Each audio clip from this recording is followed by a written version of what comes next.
მარიკა გახლავთ იურისტი თან რომელიც თვითონ იყო ასე ვთქვათ მანდატურისგან ძალადობის მსხვერპლი რამდენიმე დღის წინ ზუსტად იმ სასამართლო პროცესებზე დასწრების დროს ხალხი რომ 300-იანი ბანერის ჭერის გამო დააკავეს და დააპატიმრეს მინდა ვიკითხო პირველ რიგში დაკავებული ქალბატონების მდგომარეობა მე ვიცი რომ თქვენ მოინახულეთ ორი მათგანი დღეს თელავში მოგესალმებით პირველ რიგში ნამდვილად გისმენდით და მძიმე სურათია საქართველოში მძიმე სურათი ხდება ელჩის მოვალეობის შემსრულებელს ამერიკის შეერთებული შტატების მხრიდან და მძიმე სურათში ცხოვრობთ უკვე წლებია ნამდვილად მე დღეს ვიყავი თელავის იზოლატორში სადაც მოვინახულე იამელი თაური და ნატო ბოლქვაძე რომლებაც უმძიმესი ასე ვთქვათ პირობები გამოიარეს სანამ სასამართლოში წარდგებოდნენ ისინი იყვნენ გურჯაანის დროებითი მოთავსების იზოლატორში, სადაც არაადამიანური პირობები იყო ერთის მხრივ და ამასთან დაკავშირებით სახალხო დამცველის აპარატიც არის საქმის კურსში ჩაყენებული და ასევე ასე ვთქვათ პროკურორიც დღეს იამითხრა რომ იყო მასთან შესული და მოხდა მისი გამოკითხვა ამ ნაწილში. რაც შეეხება თელავის იზოლატორს, იქ ნორმალური მდგომარეობაა, თანამშრომლებიც ნორმალური ადამიანები არიან, ასე ვთქვათ იქცევიან ისე როგორც უნდა იქცეოდეს ნებისმიერი საჯარო მოხელე, ნატო სხვათა შორის ყოფილი საჯარო მოხელეა არაჩვეულებრივი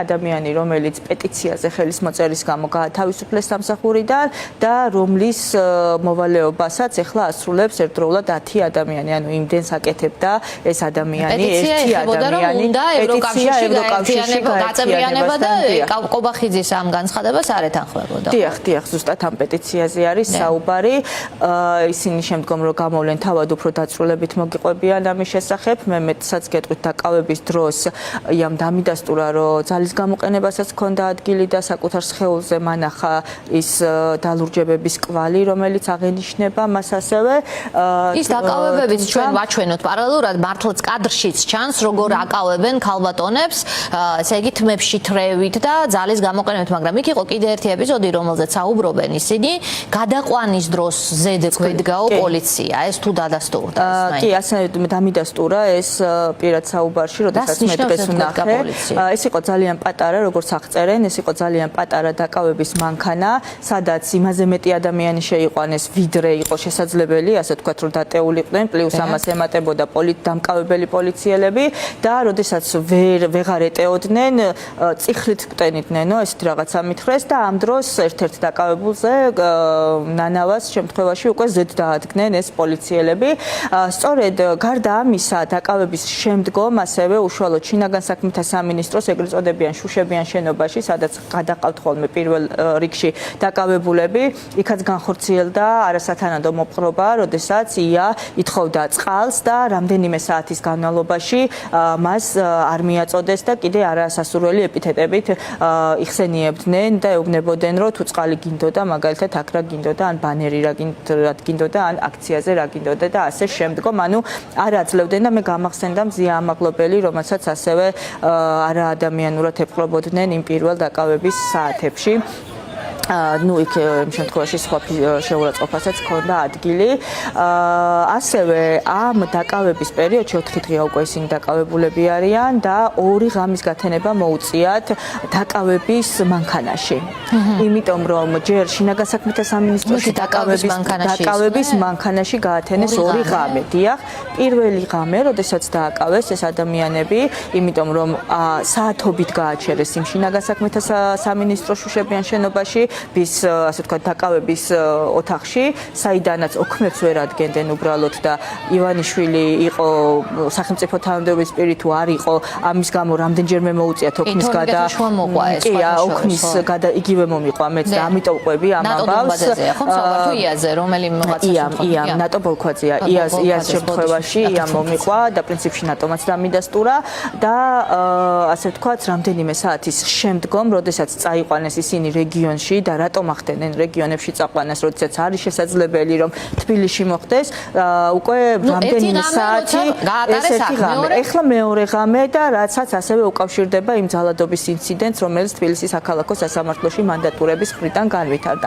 ნახეთ, როდესაც მე პროცესები როდესაც დაიწყო იმ დღეს, 2 დღის წინ, რა თქმა უნდა, სასამართლოში გადმოიყვანეს დილიდან თითოეული დაკავებული, თუმცა პროცესები მიმდინარეობდა ერთმანეთის ლოდინის რეჟიმში, როცა ერთი დასრულდებოდა, მეორე მიმდინარეობდა ის, რაც ეწერა ერთ მოსამართლეს. სულ 2 მოსამართლე იყო ამ შემთხვევაში და 2-ზე იყო გადანაწილებული. იას შემთხვევაში მოსამართლე კაპანაძე განიხილავდა აღნიშნულ საქმეს და მისი საქმე უფრო სწრაფად დასრულდა და რაც იმას ნიშნავს, რომ როგორც კი საქმე დასრულდება და მოსამართლე თანაშემწე ჩააბარებს საპატრულო პოლიციას და მხარეებს ზოგადად დადგენილების სარეზოლუციო ნაწილს, ამის შემდგომ სასამართლოში დაკავებულის დაყოვნება უკვე აღარ შეიძლება და სწორედ ამ საკითხს ვარკვევდი, იმიტომ რომ მე თქვენი ეთერიდან წავედი სხვათა შორის აქ მაშინ საუბრობდი იმ ძალადობებზე, რომელიც ხდებოდა თბილისის საქალაქო სასამართლოში და ისე მოხდა, რომ აქედან გასულს მე თვითონ მოვყევი ამ ძალადობის ქვეშ. სწორედ ამ საკითხს ვარკვევდი, როდესაც აქედან გასულმა დავრეკე მორიგჯერზე საპატრულო პოლიციის სამორიგეოში და აღმოვაჩინა, რომ თურმე არაცერთ იზოლატორში არ არის ია და ისევ არის სასამართლოს შენობაში.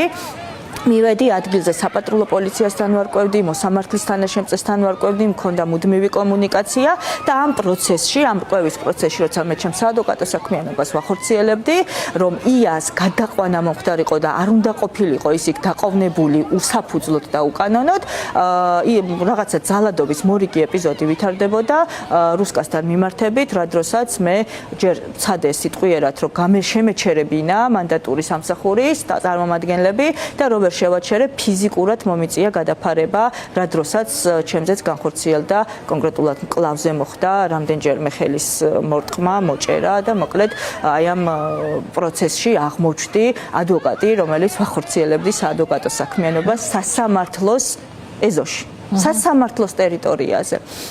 ეს არის ასე ვთქვათ მძიმე ამბავი ზოგადად ქვეყნისთვის, იმიტომ რომ მთელი დღის განმავლობაში იქ მიმდინარეობდა ასე ვთქვათ მანდატური სამსახურის მხრიდან ჯერ სასამართლო პროცესები ხომ მიდიოდა სრულად აბსურდულ საქმეებზე და ადამიანებს ვითომ ბანერის ჭერას რო ედავებოდნენ ხელში, ამ დროს ბევრი ისეთი, მათ შორის მარინე ნანავა იყო ისეთი, რომელსაც არც ბანერი ეჭირა, არც არაფერს ამბობდა და საერთოდ დაკავების მანქანას თვითონ მიუახლოვდა, რომ ვინც დააკავეს, იმათთვის სიტყვა გაეცვალა და ამ დროს des მანქანაში და ამის შემდგომ იმართებოდა პროცესები და პროცესების პარალელურად მიმდინარეობდა ძალადობის სხვადასხვა ეპიზოდები მანდატური სამსახურის მხრიდან, ხომ? რაშიც ასე ვთქვათ, დაცვის პროცესში, როცა ფიზიკურად გავხდი საჭირო, რომ გადავფარებოდი ადამიანს, აი ამ პროცესში მეც მივიღე დაზიანება ფიზიკური მათი მხრიდან.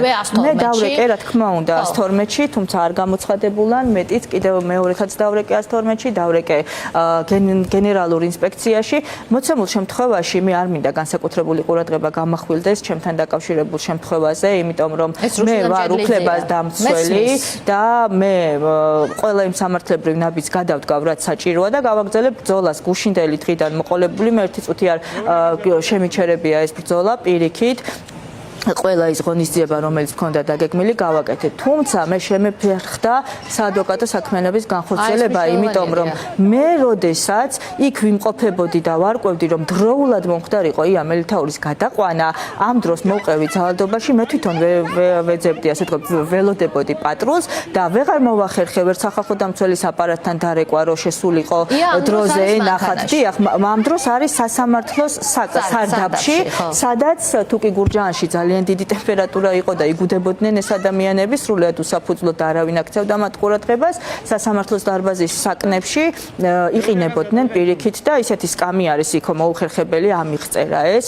იქ დაჯდომა შეუძლებელია, ფეხები არის დაკიდებული და იქ უწევდათ ყოფნა 3 საათსა და 07 წუთზე გამოვიდნენ იქიდან ღამის 3 საათზე და ამის შემდგომ, როდესაც უკვე გადაიყვანეს თელავის რაიონში, ნატო მითხრა, რომ იქ 8 საათ, დილის 8 საათზე შესახლდნენ, რაც იმას ნიშნავს, რომ ორი სრული ღამე გაათენეს. დაკავების მარშრუტკებში. ეხლა რაც შეეხება უშუალოდ ერთ ნიუანსზე მინდა ხაზის გასმა, ამ შემთხვევაში ჯერ ერთი ნებისმიერი ძალადობა უნდა აღიკვეთოს და ეს არ არის პირველი ძალადობა მანდატური სამსახურის მხრიდან, ხო? რეჟიმის პატიმრების ნინო დათაშვილი, რომელსაც იქით შეუტრიალეს და ადამიანი აწამეს საპატიმრო დაწესებულებაში, უმძიმესი ოპერაციის გადატანა მოუხდა მას, როდესაც ძლივს გამოვიხსენით იქიდან, ხომ? ამის გარდა რეჟიმის პატიმრების მშობლებს ათრევდნენ სამსახურის დერეფნებში ეს მანდატურის თანამშრომლები. უამრავი შემთხვევაა, ეხა ჩატში განვიხილავდით გოგოები ამ საკითხებს და უამრავი შემთხვევა, რომლის ჩამოთვლასაც ამ ეთერში ვერ მოვასწრებ, რასაც მოყვა, ასე ვთქვათ, რასაც ქონდა ადგილი და არც ერთ შემთხვევაში რო არ დადგა პასუხისგებლობა. აი სწორედ ამიტომ გავიდნენ ამ დონეზე თავს და უკვე შეეხნენ ადვოკატსაც. ანუ ადვოკატიც კი არ აღმოჩნდი ბარიერი, რომ შეეწყვიტათ ძალადობა და რა თქმა უნდა ამასთან დაკავშირებით არის პირდაპირ დაუსჯელობის სინდრომი, ეს არის წახალისება და ძალიან ცნობილია ეს არის. ხო, ჩემ შემთხვევაში მატიაშვილი არ ყოფილა, სხვა თანამშრომელი იყო, რომლის სახელი და გვარი ამ წუთას არ მახსოვს ნამდვილად, თუმცა ვიზუალურად ვიცი და კადრებშიც ჩანს ვინ არის და რაც მთავარია, ეს არის ზოგადად პრობლემა მთელი საადვოკატო, ასე ვთქვათ, პროფესიული წრისთვის, რაზეც ასევე მოყვა შესაბამისი გამოხმაურებები, მოყვა ასოციაციის თავმჯდომარის მხრიდანაც, მას პირადადაც ჰქონდა ჩემთან კომუნიკაცია და ასევე არაერთი ადვოკატი დამიკავშირდა მე პირადად სოციალურ ქსელებში გამოხმაურების გარდა პირადად მათ შორის კომიტეტებიდან, უფლებადაცვის კომიტეტიდან და აპირებენ რომ მათ როგორც მითხრეს პროკურატურასაც მიმართონ. ეხლა მე არ მაქვს ის მოლოდინი, რომ პროკურატურა რაიმეს გააკეთებს, თუმცა მიუხედავად ამისა, მოხდა რუსკას შემთხვევაში მე არ მივსულ ვარ ჯერ, ხვალ მივდივარ ზუსტად ამიტომ, რომ ეს მომენტი დაფიქსირდეს და რატომ? იმიტომ, რომ მომავალში ეს საჩივარი უნდა დარჩეს და მომავალში ყველას ასე ვთქვათ ვურჩევ, რომ შეიტანონ საჩივრები, როცა რაიმე მსგავსი დაფიქსირდება. არა იმიტომ, რომ დღეს შეიძლება რამე შედეგი მოყვეს, არამედ იმიტომ, რომ ეს საჩივრები დარჩეს არქივში და აუცილებლად მოვადრო, როდესაც ამ საჩივრებზე იქნება რეაგირება. ეს ყველაფერი რას მოყვა, ოღონდ თან მნიშვნელოვანია, სკროლვას ქრილმა ახსენეთ თქვენ და რას მოყვა? უკანონო დაკავებას, უსაფუძვლო დაკავებას ვახოსანაიასი, რომელსაც მოყვა უკვე გიორგი ახობაძე, ამას მოყვა თორნიკეს თოშქუას პროტესტი, რასაც ხალხმა მისი დაკავების შემდგომ უკვე მასიურად გაიმეორეს იგივე და სხვათა შორის ხვალ მოვინახულებ ვახოსაც, გიორგისაც და ნოდარსაც, რომელიც ასევე ხვალ დატოვებს იზოლატორს წიწრიაშვილს, დიახ, ისინი მცხეთის იზოლატორში იმყოფებიან და ასე ვთქვათ, ისინიც მხნედარიან, მე ვახო აქამდეც ვნახე, თუმცა გიორგისაც და ნოდარსაც ამ შემთხვევაში ვნახავ. ეს ბრძოლა არ გაჩერდება. ნახეთ რა მოყვა ამ ამბავს იმის მაგივრად, რომ სკრინვას, ქრონვის თუ რაღაცა უცნაური განყოფილების ჯერ საოცრება არის, რომ უფლებადამცველი ადვოკატი იყო მამუკა მდინარაძე. სადამდე შეიძლება დაეცეს თურმე უფლებადამცველი, რომ აზრის გამოხატვის, თავისუფლების შემზღუდვავის სამმართველოს ხელმძღვანელი გახდეს, რომელიც პოსტ დაუწყებს დევნას ადამიანებს, რომ თან ადამიანებს ვის მის ოპონენტებს და რითი დასრულდა ეს ხალხის ეს ერთმანეთზე აყოლილი მასობრივი პროტესტი, რითი დასრულდა ამ სამსახურის ფაქტობრივად გაუქმებით. ასე აღიქვამ თქვენ მამუკა მდინარაძისთვის თანამდებობის შეცვლას? არა მარტო ასე, თუმცა ეს ერთ-ერთი მიზეზია. თქვენ როგორ გონიათ მამუკა მდინარაძის კარიერული წინსვლა ახლა ეს? მამუკა მდინარაძის კარიერული წინსვლა ჩემი შეფასებით დასრულებულია, იმიტომ რომ ახლა ამას წინათ ერთმა ჩემმა ნაცნობამ მითხრა, რომ არასრულწლოვანი თვით გამორკვევის პროცესშიაო და ხან იმას მიედება, ხან ამას მოედებაო, ესეთ მდგომარეობაშია, ოღონდ არ მგონია, რომ ის იყოს თვით გამორკვევის პროცესში, უბრალოდ ადგილს ვერ უძებნიან, სად შეიძლება რომ დასრულდეს მისი თუ გაგრძელდეს მისი საქმიანობა. კი და ძალიან ცუდად ენიშნა ყველას ლილუაშვილის საცივი პოსტის შესთავაზეს დაჭერამდე. არ მინდოდა ამის გამეორება, იმიტომ რომ ამ სისტემაში კი რა თქმა უნდა ესენი ყველანი პასუხი უნდა აგოს ყველამ, ვინც კანონს არღვევდა, მაგრამ ამ უსამართლო პირობებში ნებისმიერი ადამიანი, ასე ვთქვათ, რამდენად სამართლიანად მოხდება გასამართლება, კიდე ცალკე საკითხია. მაგრამ თვითონ არიან შემოქმედები ამ რეჟიმის, თვითონ უკრავდნენ ტაშ, თვითონ იგონებდნენ ახალ ინიციატივებს, აგერ კაცმა საგანგებო სამმართველო შექმნა, გითხრა რომ კარგ ამბავს შვებიო და ნახოთ აბა, როგორ არის კარგი ამბავი დასრულდა იმით, რომ ნახეთ ხალხი, გამწარებული ხალხი პროტესტის ნიშნად შეეხო ბიძინას და ეს ბიძინასთან შემხებლობა ამათთვის არის წითელი ხაზი და ამ ყველაფერმა გამოიწვია ამის გამომგონებლის სამსახურიდან გაშვება. ამიტომ ყველაფერს, ყველა შედეგს მოყვება, ყველა ქმედებას მოყვება თავისი შედეგი. როგორც ამ შემთხვევაში გაუქმდა ეს რაღაცა სამსახური თუ თანამდებობა, ასევე დასრულდება ოცნების აი ესეთი მასობრივი რღვევა ადამიანის უფლებების ოცნების მხრიდან, იმიტომ რომ ეს ბრძოლა არ გაჩერდება მანამ სანამ არ დადგება შედეგი თითო ცვლილებას გულისხმობ ამ ქვეყანაში. რაც შეეხება თუ რა სხვა რა უნდა გვეშველოს, ხო? და როგორ მოგვარდეს ეს პრობლემა, ეს უკვე აღარ არის ლოკალური პრობლემა, ეს არის გლობალური პრობლემა და ცვლილების გარეშე, ანუ ის ქართული ოცნების პოლიტიკური ძალის ცვლილების გარეშე, რომელიც ეფექტურ კონტროლს ახორციელებს ამ წუთას მიტაცებული ძალაუფლების ფარგლებში, თუ კი არ მოხდება მისი ცვლილება, სხვადასხვა ლოკალური პრობლემის მოგვარებით, ეს საკითხები არ მოგვარდება. კი ბატონო, და დღესვე ელენე ხოშტარიას ჯანმრთელობის მდგომარეობასთან დაკავშირებით დაგვაწია სიახლეს სიახლეებს მისმა ექიმმა და კოალიციის სახელითაც იყო დიახან ცხადება დროასი და გავიგეთ რომ დადასტურდა ის დაავადება, რაზეც იყო ეჭვი დიაგნოზი, რაზედაც ეჭვი იყო, ეს გახლავთ ანთებითი სპონდილოართრიტი. ამ ძალიან ბევრი კვლევის საფუძველზე გამოვრიცხეთ ამჟამად აქტიური ინფექციის არსებობა. კვლევებით ამოვწურეთ ყველა შესაძლო რისკი, მინიმუმამდე დავიყვანეთ რისკები, ახლა დიაგნოზის ვერიფიკაციის შემდეგ, რაც არის ანთებითი სპონდილიტი, ანუ ხერხემლის ანთებით დაავადებაზე აქვს საუბარი, რომლის დროსაც ზიანდება არა მხოლოდ ხერხემალი, არამედ პერიფერიული სახსრებით სამ დაავადების საერთაშორისო რეკომენდაციის შესაბამისად უნდა დაწყებულიყო ბიოლოგიური დაავადების მოდიფიცირების უნარის მქონე პრეპარატი. ჩვენ ამ პრეპარატებიდან ერთ-ერთი შევარჩიეთ, რომელიც ყველაზე შესაძლოდ უსაფრთხოდ იქნება ამ პრეპარატს დავიწყებთ ხვალ, აღნიშნავენ ექიმები. ეს სიახლე რამის დამატება ხომ არ გნებავთ? კი, ვისარგებლებ თქვენი ამ შემთხვევით თქვენი ეთერით და ანდრო ჭიჭინაძეს მიულოცავ აქედან დაბადების დღეს და მხნეობას უსურვებ თითოეულ რეჟიმის პატიმარს, რომელიც ასე მრავლად გვყავს ოცნების პირობებში.